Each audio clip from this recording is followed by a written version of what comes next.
कोलकाता के बाहरी इलाके में एक पुरानी वीरान हवेली है जिसे लोग हजार वार के नाम से जानते हैं। कभी ये हवेली बहुत खूबसूरत थी, जहां रोशनी, खुशियां और लोगों की आवाजें गूंजती थीं। लेकिन आज वहां सिर्फ सन्नाटा है और डर। लोग कहते हैं सूरज ढलने के बाद अगर कोई उस हवेली के पास भी चला जाए तो उसे अजीब अजीब आवाजें सुनाई देती हैं, जैसे कोई रो रहा हो या किसी के कदमों की आहट। इन्हीं कहानियों ने तीन दोस्तों अर्क, रिमी और जय को वहां जाने के लिए मजबूर कर दिया। तीनों इतिहास के छात्र थे और उनका मानना था कि हर डर के पीछे कोई न कोई सच जरूर होता है। एक शाम वे तीनों हजार वार के सामने खड़े थे। पुराना जंग लगा गेट आधा खुला हुआ और अंदर से आती ठंडी हवा जैसे उन्हें अंदर बुला रही हो। यही है वो जगह, अर्थ ने धीरे से कहा। मुझे कुछ ठीक नहीं लग रहा, रिमी ने डरते हुए जवाब दिया। जय हंसते हुए बोला, डरने की कोई बात नहीं, ये सब सिर्फ अफवाह है। तीनों अंदर चले गए। अंदर का नजारा और भी डरावना था।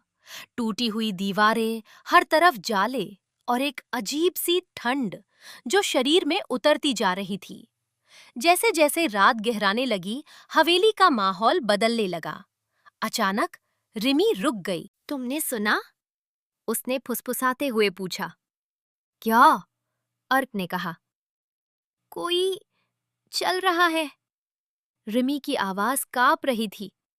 जय ने हंसकर कहा, हवा होगी। लेकिन तभी एक तेज खरोचने की आवाज दीवार से आई। जय चौंक गया। ये क्या था? तीनों ने टॉर्च उस दीवार पर डाली, लेकिन वहां कुछ नहीं था।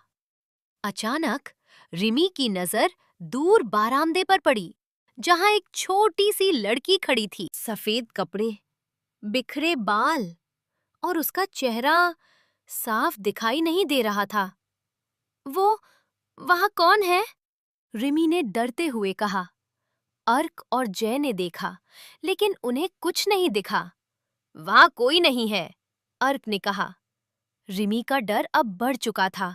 तभी अर्क को एक पुराना लकड़ी का डिब्बा मिला। उसने धीरे से उसे खोला। अंदर एक पीली पड़ी चिट्ठी थी। कांपते हाथों से उसने पढ़ना शुरू किया। मैं आज भी यही हूं, मुझे आजाद कर दो।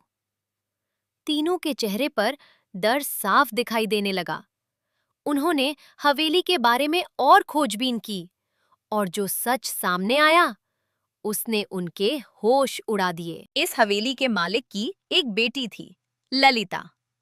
ललिता एक लड़के से प्यार करती थी, लेकिन उनके प्यार को कभी मंजूरी नहीं मिली।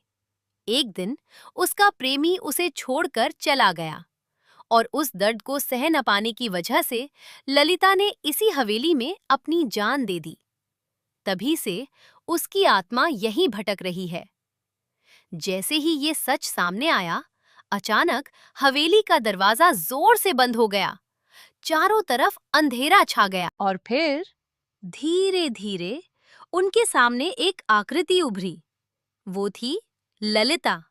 सफेद साड़ी, बिखरे बाल और आंखों में एक अजीब सा खालीपन। वो धीरे धीरे उनकी ओर बढ़ने लगी। मुझे मुक्ति दो, उसकी आवाज गूंज उठी।